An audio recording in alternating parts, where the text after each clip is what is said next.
नमस्कार। आज हम महाभारत के एक बहुत ही कह सकते हैं मार्मिक मोड़ पर बात करने वाले हैं जी। वो संवाद जो कर्ण और कृष्ण के बीच हुआ कुरुक्षेत्र के मैदान में। बिल्कुल। हमारे पास एक स्रोत है, कर्ण कृष्ण संवाद, धर्म और निष्ठा का संगम। तो आज हम इसी के जरिए समझने की कोशिश करेंगे कि इस संवाद में धर्म, निष्ठा और वो जो मानवीय दुविधा होती है वो कैसे सामने आती है। हाँ, और ये जो संवाद है इसका समय भी बहुत महत्वपूर्ण है। कुरुक्षेत्र का मैदान है, युद्ध बस शुरू होने ही वाला है, माहौल एकदम तनावपूर्ण है। बिल्कुल, इतिहास बदलने वाला है। उस मोड़ पर ये बातचीत होती है जी। और शुरुआत ही होती है एक बहुत बड़े खुलासे से, मतलब हिला देने वाला खुलासा। हाँ। जब कृष्ण कर्ण से कहते हैं, कर्ण तुम सूत पुत्र नहीं हो, तुम कुंती के ज्येष्ठ पुत्र हो, पांडवों के भाई। सोचिए जरा, कर्ण पर क्या बीती होगी उस वक्त। हाँ, और कृष्ण का इरादा तो जाहिर है वो चाहते थे कि कर्ण पांडवों के पक्ष में आ जाए, धर्म के पक्ष में। हाँ, जिसे वो धर्म कह रहे थे। यहाँ धर्म का मतलब सिर्फ नैतिकता नहीं बल्कि शायद क्षत्रिय कर्तव्य भी था, पांडवों के साथ खड़े होने का। सही कहा। लेकिन यहाँ बात और दिलचस्प हो जाती है ना, इस रहस्य के वजन से। बिल्कुल। कर्ण, जिसे समाज हमेशा सूत पुत्र कहकर ताने देता रहा, वो असल में वो राजवंश का हकदार है। लेकिन कर्ण का जो पहला रिएक्शन था वो उनकी अंदरूनी उलझन दिखाता है। हाँ, वो तुरंत कहते हैं, मेरी परवरिश तो अधिरथ और राधा ने की है, उनका स्नेह, उनका त्याग मैं कैसे भूल जाऊं। ये तो सीधी टक्कर हो गई। जन्म का सच एक तरफ और पालने वालों के प्रति जो वफादारी है, जो एहसान है, वो दूसरी तरफ। बिल्कुल।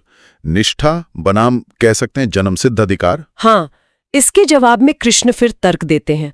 वो उन्हें कर्तव्य याद दिलाते हैं, धर्म की बात करते हैं। जी, वो कहते हैं कि दुर्योधन का पक्ष तो अधर्म का है, उसके साथ रहकर तुम मतलब कर्ण अपने शौर्य का अपमान कर रहे हो, दुर्योधन तो बस तुम्हें इस्तेमाल कर रहा है। लेकिन कर्ण का जवाब वो उनके चरित्र की गहराई दिखाता है ना। क्या बात है। वो मानते हैं, वो कहते हैं, हाँ मुझे पता है दुर्योधन का रास्ता गलत है, पर जब किसी ने मुझे नहीं पूछा तब उसी ने मुझे सम्मान दिया, इज्जत दी। मतलब वो एहसान नहीं भूल सकते। बिल्कुल, मैं उसे धोखा नहीं दे सकता। और यही कर्ण की त्रासदी भी है और महानता भी है। स्रोत भी इसी पर जोर देता है कि उनके लिए वो मित्रता निभाना, वो आभार जताना कितना जरूरी था, चाहे रास्ता गलत ही क्यों ना हो। सही बात है। आत्मसम्मान और आभार, ये दो चीजें कर्ण के लिए सर्वोपरि थी।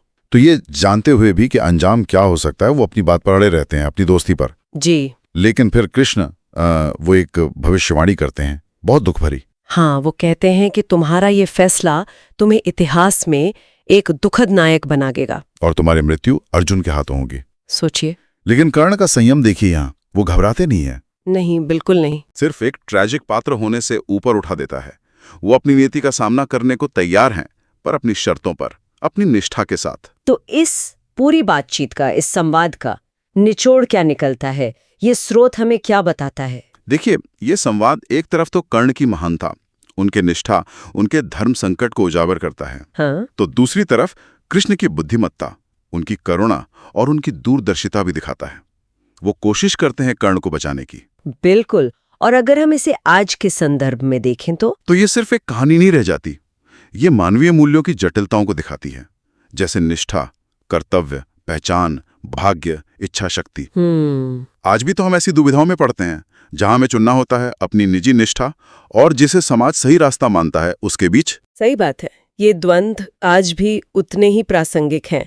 तो आज हमने कर्ण और कृष्ण के बीच की उस गहरी कश्मकश को समझने की कोशिश की, चाहे एक तरफ धर्म की पुकार थी, जन्म का सच था, और दूसरी तरफ दोस्ती थी, एहसान का बोझ था, दी हुई जुबान थी। एक बहुत ही मुश्किल चुनाव। और ये संवाद एक गहरा सवाल भी छोड़ जाता है आखिर में। स्रोत इस बात पर रोशनी डालता है कि कर्ण अपने जन्म से ज्यादा अपने कर्म से पहचाने जाना चाहते थे। हाँ, ये बहुत महत्वपूर्ण बात है। तो सवाल ये उठता है कि कोई व्यक्ति, कोई इंसान अपनी विरासत पर, अपने अतीत की परिस्थितियों पर आखिर कितना नियंत्रण रख सकता है, कितना काबू पा सकता है? खासकर तब जब वो पुरानी प्रतिबद्धताओं से या समाज की धारणाओं से बंधा हो। बिल्कुल, ये एक विचार करने